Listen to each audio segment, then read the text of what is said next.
les choses sérieuses pourront commencer.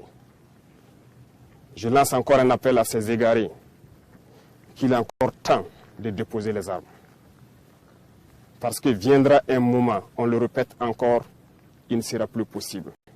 Les choses sérieuses pourront commencer. Je lance encore un appel à ces égarés qu'il est encore temps de déposer les armes. Parce que viendra un moment, on le répète encore, il ne sera plus possible.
Peuple du Burkina Faso, camarades combattants pour la liberté, pour la paix et l'indépendance réelle.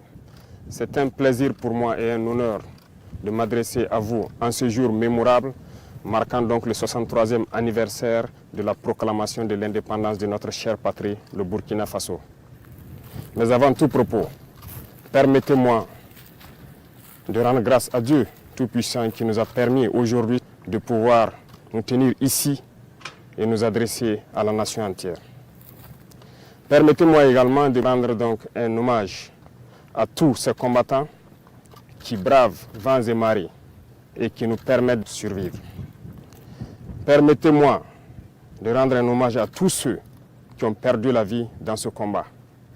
Tous ceux qui sont aujourd'hui sur les lits d'hôpitaux et qui cherchent à recouvrer la santé, nous prions Dieu qu'il leur accorde meilleure santé.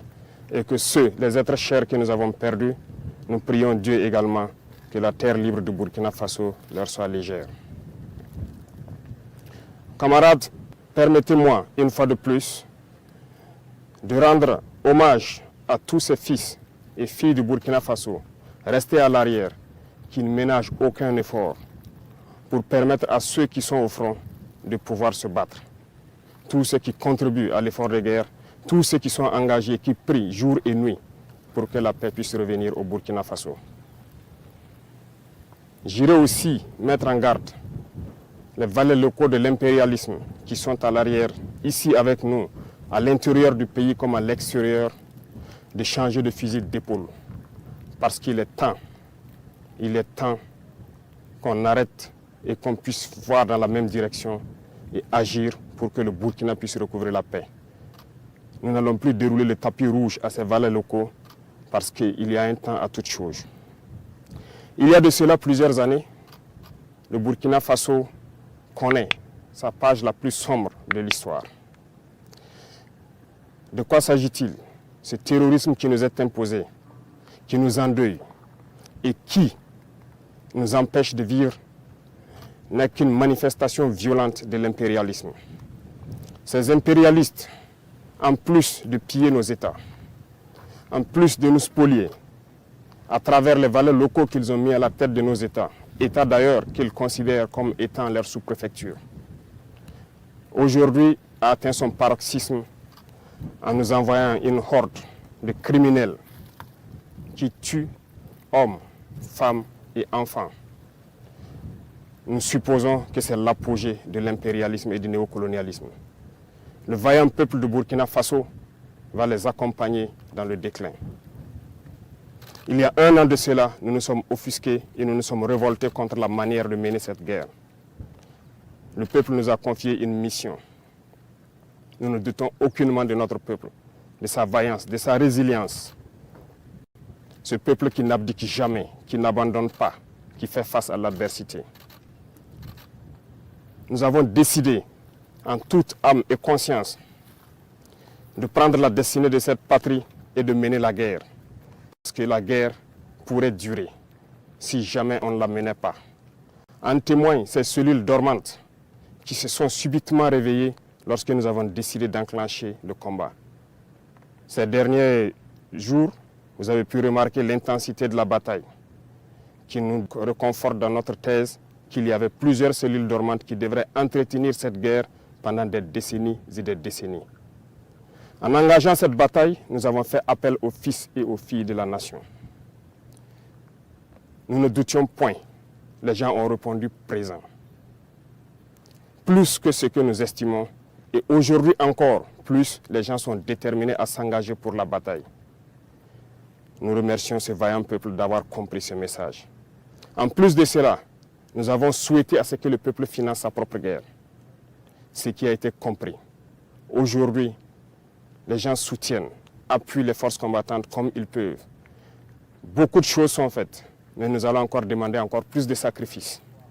Merci à ce peuple qui a compris que la seule manière d'y arriver, c'est de faire sa propre guerre une bonne fois pour toutes.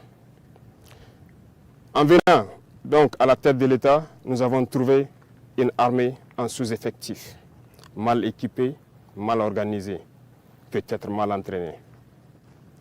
Il s'agit pour nous, dans un premier temps, de faire appel rapidement aux VDP qui ont répondu et aussi de les équiper, ce qui ne fut pas une tâche facile. Dieu merci, nous y sommes arrivés à équiper tous ceux que nous avons pu recruter. Au sein de l'armée, déjà pour l'année 2023, l'armée de terre a recruté plus de 11 000 hommes. 5 000 autres sont en phase d'être recrutés dans les jours à venir. S'agissant de la réorganisation, très vite nous avons compris qu'il nous fallait des unités organiques.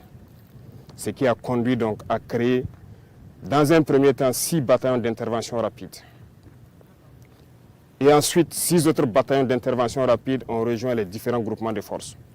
Aujourd'hui, 7 bataillons d'intervention rapide sont prêts. Certains ont commencé leur déploiement et d'autres vont se poursuivre dans les 2-3 semaines à venir. 5 autres bataillons sont en constitution et en formation pour renforcer les rangs de ce bataillon d'intervention rapide. 2 bataillons d'intervention aéroportée ont été créés. Un est déployé dans la zone de Boromo, l'autre sera déployé dans les jours à venir dans la zone de Koudougou. Du côté des forces de sécurité intérieure aussi, beaucoup d'efforts ont été faits. En ce sens que, pour le cas de la police par exemple, nous avons réorganisé les forces pour les constituer en groupements d'unités d'intervention qui sont aux côtés donc des forces armées pour mener le combat. 12 GOUMI ont été créés dans ce sens et d'autres sont en phase d'être créés.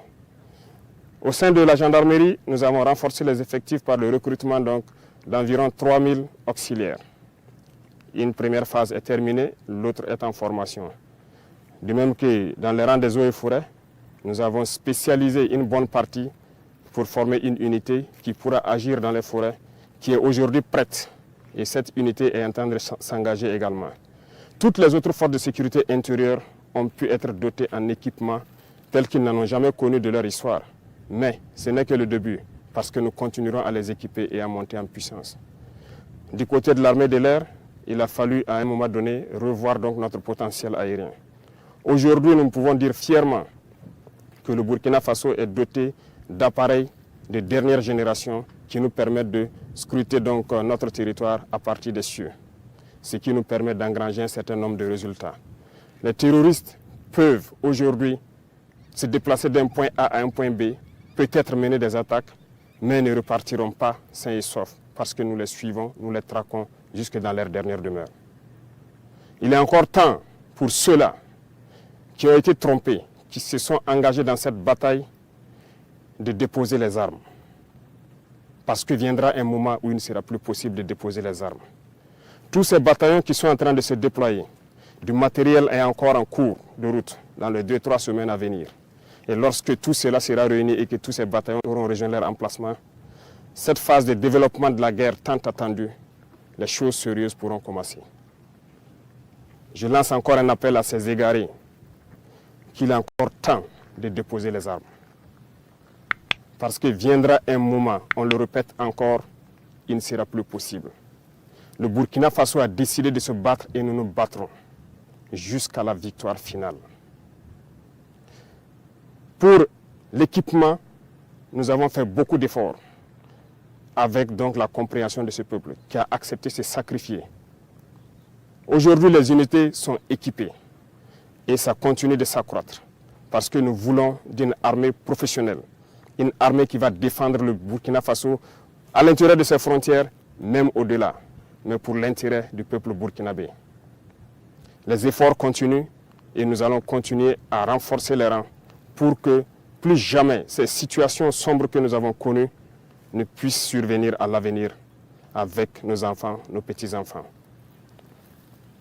Pour accompagner tout cela, il a fallu aussi, du côté de la santé, augmenter donc la capacité de nos plateaux techniques des différents hôpitaux et de certains CMA qui appuient les forces de défense et de sécurité lorsqu'il y a des évacuations de blessés. Ça nous a permis d'acquérir un certain nombre d'appareillages et aussi l'ambition pour nous, c'est de construire des hôpitaux modernes pour permettre à nos infirmiers, à nos médecins d'exprimer tout leur potentiel. Ce processus est en cours, ce qui nous a permis de pouvoir contracter donc l'hôpital de Gawa et c'est ce modèle d'hôpital que nous voulons dans chaque région et qu'on puisse permettre à nos vaillants soignants d'exprimer tout leur potentiel, tout leur savoir. Aussi dans ce volet de santé, cette épidémie de la dengue. Épidémie de la dengue qui a fait beaucoup de victimes dans nos rangs. Beaucoup ont perdu des êtres chers. Toutes nos condoléances aux familles qui ont été touchées par cette épidémie. Mais cela nous rappelle quelque chose. Nous devons revoir notre plan de salubrité et d'assainissement. Ce qui a été lancé il y a quelques jours de cela, l'initiative présidentielle pour le développement communautaire, prendra en compte ce volet.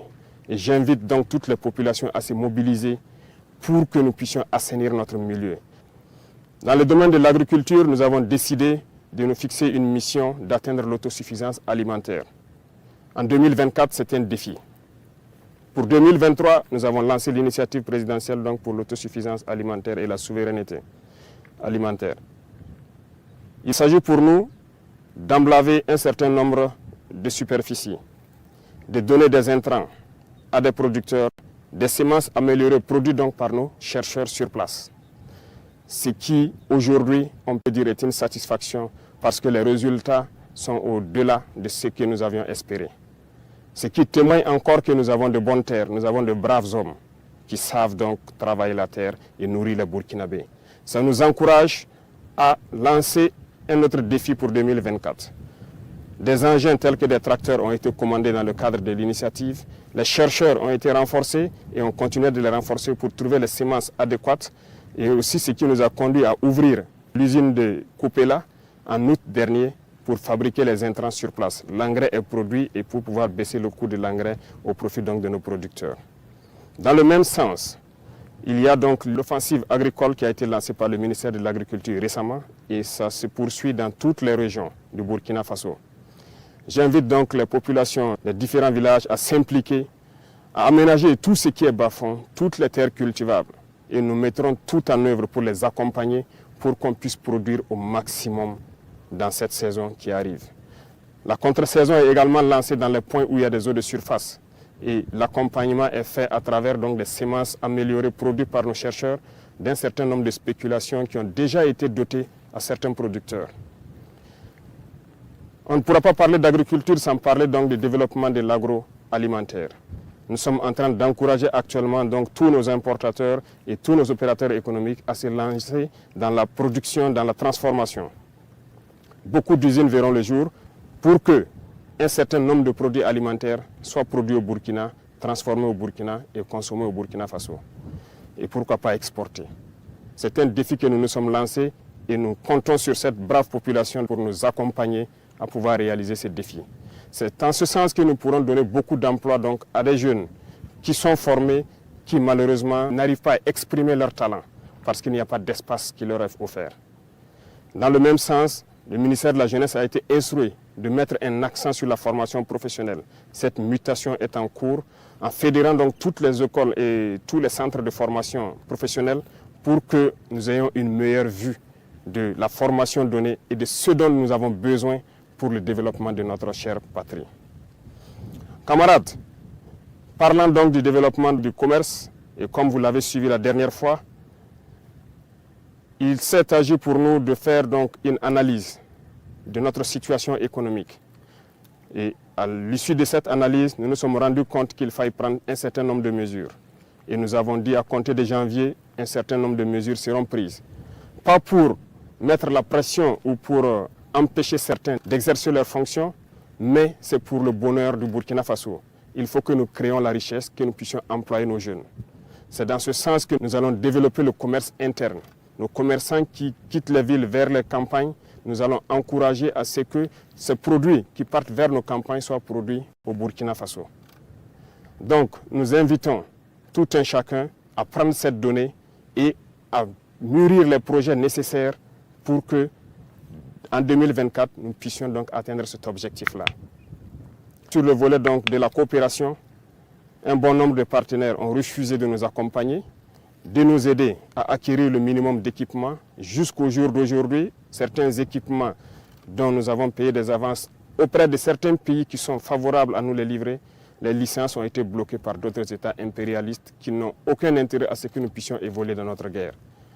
Par contre, plusieurs autres États ont accepté d'ouvrir leurs portes.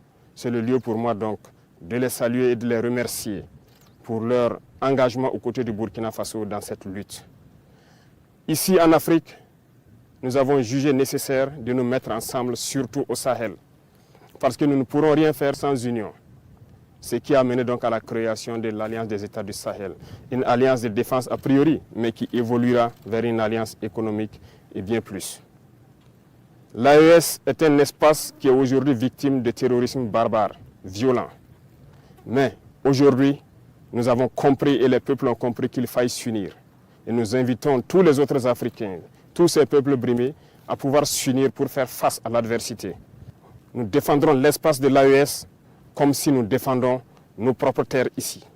Parce que nous avons décidé de nous unir avec nos pays frères du Mali, du Niger, pour en faire de nos espaces un seul espace.